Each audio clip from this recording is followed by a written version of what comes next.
प्रिय दर्शकगण, सादर नमस्ते। आज हम मंतव्य चालीसा के तीसरे बिंदु पर विचार करेंगे। बिंदु है प्रकृति। इसको अंग्रेजी में नेचर बोलते हैं, उर्दू में इसको मादा बोलते हैं।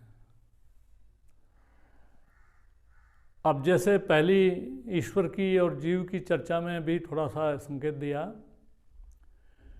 तीन कारण हैं किसी चीज़ को बनाने में। जैसे कुम्हार घड़ा बनाता है, ऐसा दर्शन शास्त्रों में बताया है।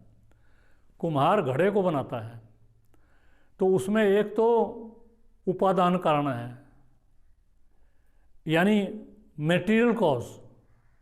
उसके बिना घड़ा बनता ही नहीं, मिट्टी के बिना नहीं बनता। और एक निमित्त कारण है, मिट्टी हो कुम्हार ना हो तब भी घड़ा नहीं बनेगा। और तीसरा साधारण कारण है, जिसमें कि उसका जो यंत्र है जिससे वो घड़े को बनाता है, एक वो चकला होता है और दूसरे डंडा होता है और दूसरी चीज़ें होती हैं, उसके बिना भी नहीं बनता। ऐसे यदि इसको यहाँ आत्मा परमात्मा पर, प्रकृति पर घटा करके देखें तो सृष्टि की जो रचना हुई है वो परमात्मा ने की है। तो परमात्मा तो कुम्हार हो गया, और प्रजापति भी बोलते हैं परमात्मा को। और हमारे जो कुम्हार बंधु हैं, एक जाति बनी हुई है जो घड़े बनाने वाले, मिट्टी के बर्तन बनाने वाली जाति है, उसको कुम्हार बोलते हैं और उसको प्रजापति भी बोलते हैं। तो वो ऐसा ही है जैसा परमात्मा सृष्टि को बनाता है, परमात्मा सृष्टि को बनाता है। और यहाँ तो मिट्टी है और वहाँ प्रकृति है। और वो जो प्रकृति है वो ऐसी नहीं है जिसे हमें दिखाई पड़ रही है। वो अव्यक्त थी बनने से पहले। जब प्रलय होता है तो अव्यक्त होता है। अव्यक्तादीनि भूतानि व्यक्त मध्यानि भारत अव्यक्त निधाने तत्र का प्रदेवना। भगवान कृष्ण भी अर्जुन को समझाते कहते हैं कि अव्यक्तादीनि भूतानि, जितने भी भूत हैं ये सब अव्यक्त होते हैं पहले, और फिर ये व्यक्त बन जाते हैं और फिर अव्यक्त बन जाते हैं। इसी प्रकार से सृष्टि का क्रम चल रहा है। तो ऐसे हम प्रकृति को समझेंगे तो हमारी समझ में आएगा। और ये जो प्रकृति है ये स्वरूप से तो ये अनादि है, लेकिन प्रवाह से नहीं अनादि है। प्रवाह इसका चल रहा है। जैसे कोई नदी बहती है और वो प्रवाह से जो जल आगे पहुंच जाता है, एक स्थान पर खड़े हो जाएं तो वहाँ वही जल नहीं रहता है, दूसरा जल आ जाता है। तो प्रवाह से इसको मान सकते हैं कि ये अनादि नहीं है, ये नष्ट होने वाली है।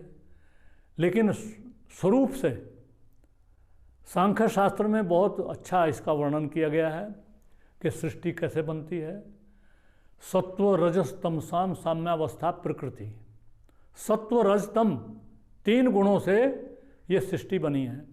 आजकल के विज्ञान में बताया जाता है प्रोटॉन, न्यूट्रॉन, इलेक्ट्रॉन, वो ठीक सत्व रज तम जैसे ही हैं। इस साम्यावस्था से प्रकृति बनती है। प्रकृति महान, उससे महान बुद्धि बनती है। परमात्मा ने जब सृष्टि बनानी प्रारंभ की और तप किया, इच्छा शक्ति परमात्मा की लगी, तो उससे ये साम्यावस्था भंग हो गई और प्रकृति बन गई। प्रकृति से महान यानी बुद्धि बन गई। आगे फिर ये गुण बन गए, अलग अलग इंद्रियां बन गई, मन बन गया, और भौतिक जो स्थूल तत्व हैं वो बन गए, तन्मात्राएं बन गई। ऐसे वो तो बहुत लंबी चर्चा है, 25 तत्व उसमें बताए हैं, 25वां आत्मा को बताया है। ऐसे करके प्रकृति जो है वो स्वरूप से तो वो अनादि है, लेकिन ये बिगड़ करके जो बन जाती है ये अनादि नहीं है, ये अनंत भी नहीं है, ये फिर दोबारा अव्यक्त हो जाती है। तो इस प्रकार से सृष्टि का जो नाना रूप हमें दिखाई पड़ रहा है वो बदला हुआ रूप है। वैसे भी हम देखते हैं कि हम भौतिक पदार्थ को ऊर्जा में बदल देते हैं। आइंस्टीन ने एक फार्मूला दिया E=mc²।